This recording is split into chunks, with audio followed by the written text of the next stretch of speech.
예, 안녕하십니까. 방금 소개받은 카이스트 AI 대학원 정성우입니다.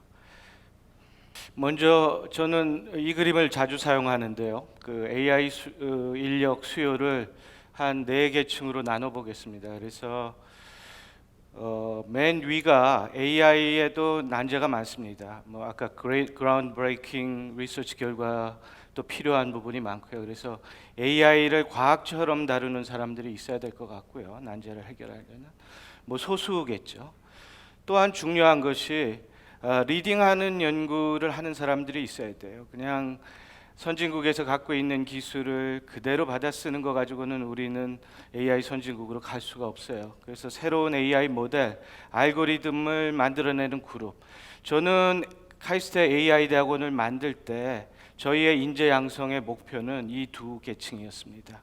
그래서 대한민국이 잘하는 산업 영역이 있지만 결국 AI 원천 기술 입장에서 선진국을 따라가지 못하면 사상 누각이라고 저는 보는 입장이죠. 그래서 저희가 최소한 한두 개 학교라도 국제적으로 연구를 리딩할 수 있는 그룹들이 나와야 거기에 나오는 기술들이 산업계로 이전되면서 1등 AI 산업이 나올 거라고 믿는 사람입니다. 그 다음에 세 번째 계층에 대해서 제가 좀 말씀을 드려야 되겠어요. AI를 얘기하면 AI가 뭐 기존의 다른 컴퓨터와 똑 떨어진 별도의 것으로 생각하시는 분들이 많은데 AI도 결국 서비스가 되고 프로덕이 되고 시스템이 되어야 됩니다. 그리고 더더욱이 클라우드와 같은 플랫폼의 형태로 제공이 되기 때문에 AI 강국이 되기 위해서는 기반 컴퓨터 자체가 강해져야 돼요. AI도 이제는 네트워킹 기술을 필요로 하고요. AI가 당연히 컴퓨터 아키텍처와 같은 하이 퍼포먼스 컴퓨팅 위에 씁니다. 시스템 기술이 있어야 되고요. 그 다음에 이제 마지막이 이런 기술이 있다면 이 기술을 우리가 어떻게 산업 전반에 내려서 활용할 수 있는 인력을 대규모로 양성하겠냐는 질문이 있을 것 같습니다.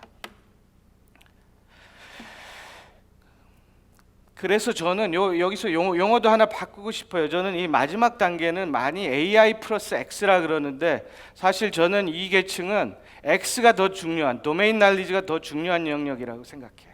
그리고 AI가 굉장히 자동화되고 나름 툴화되는 방향으로 갖고 있기 때문에 즉 X 하는 사람들이 AI를 잘 쓸 수 있는 그런 인력들이 생겨나야 된다고 보고 저는 이 AI를 오히려 X 플러스 AI라고 부르고 싶습니다.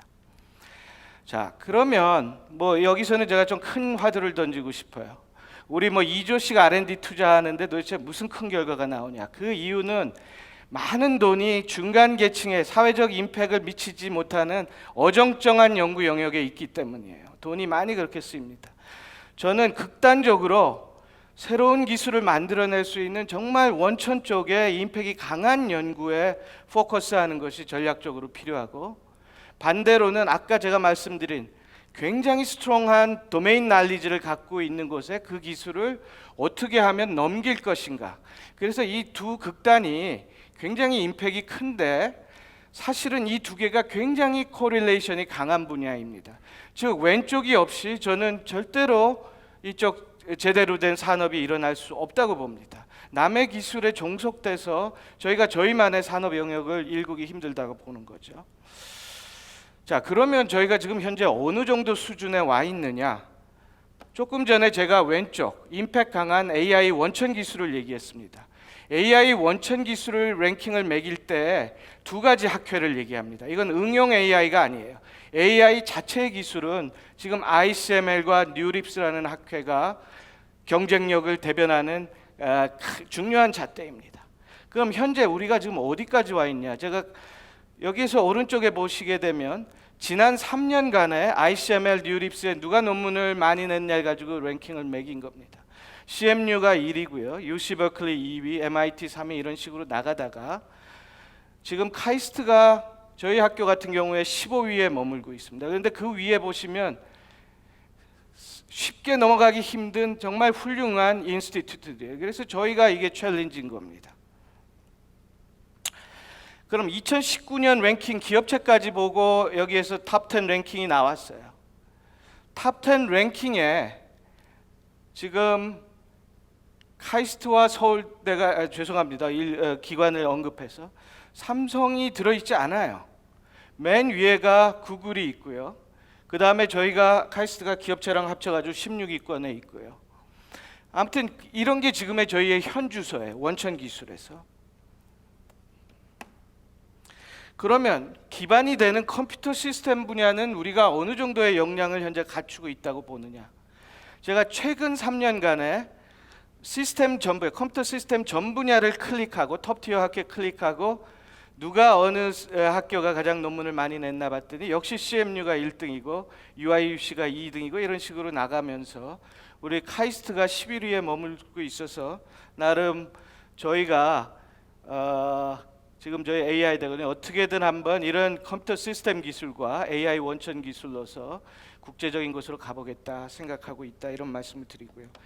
AI 교수 인재 어려움에 대해서 우리 이성환 교수님 많이 말씀해 주셨는데 제가 구글 브레인 또는 페이스북 AI든 아마존 등 탑티어 AI 회사에 있는 젊은 사람들의 인터뷰를 좀 해봤습니다. 설문조사를 해봤더니 한국에 들어오는데 어떤 어려움이 크냐, 그리고 만약에 우리가 어떻게 해주면 들어오겠냐 했더니 이분들이 아예 한국에 들어올 수 없는 분들은 그건 들어올 수 없는데 한국에 들어올 마음을 갖고 있는 사람들은 월급 그 사람들이 되게 많이 받아요. 박사 졸업하고도 초봉이 4억 정도 되는 수준이라서 저희랑 큰 갭이 있지만 이분들한테서 발견한 놀라운 것은 같이 일할 수 있는 훌륭한 동료 집단만 발견할 수 있으면 들어오겠다.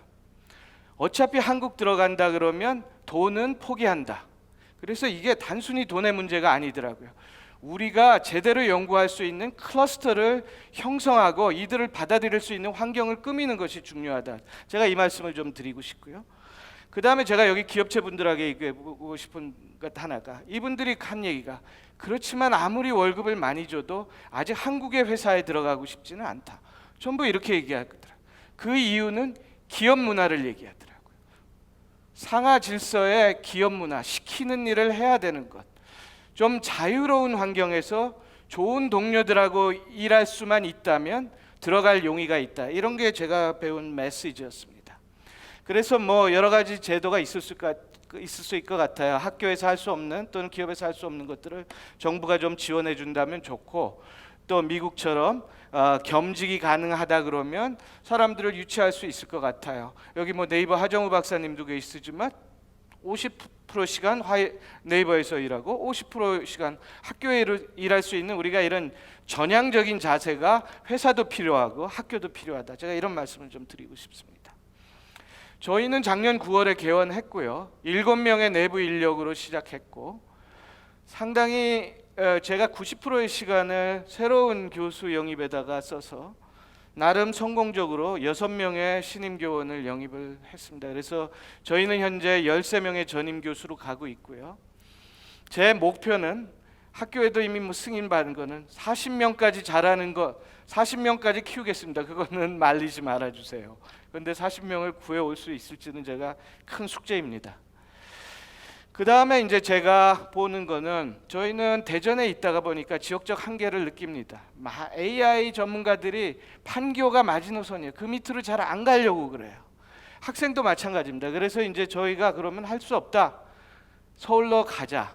그래서 성남에 연구센터를 만들었고요. 거기에 한 70명의 연구원과 교수가 일을 하고 있습니다. 거기는 IT 기업들이 밀려 있기 때문에 기업들과 만나는 연구소입니다. 저희가 서울에 있는 캠퍼스에다가 또 연구소를 만듭니다. 그거는 거기에 경영대학이 있어서 AI 기술과 인간과의 공존의 문제를 다루려고 합니다. AI가 인간을 공격에 대한 문제 제기를 많이 하는데 그래서 인간과 AI의 즉 societal problem에 대한 연구를 하는 센터로 그쪽을 두려고 합니다. 저희 신입생 마지막으로 1분간만 저희 신입생을 작년에 처음 뽑았는데요. 22명을 뽑았어요. 석사생을. 분포가 좀 궁금하실 것 같은데 저희 카이스트 같은 경우는 14명이 카이스트 학부가 아닌 곳에서 합격이 됐고요. 8명이 카이스트 학부생이었습니다. 그리고 예상하시겠지만 한 22명 중에 반 정도가 컴퓨터를 학부에서 전공했고요. 나머지는 산업, 경제, 수학, 전자, 생명화학 등으로 이분리 디스트리뷰트된 형태였습니다. 이 정도로 제 발표를 마치도록 하겠습니다. 감사합니다.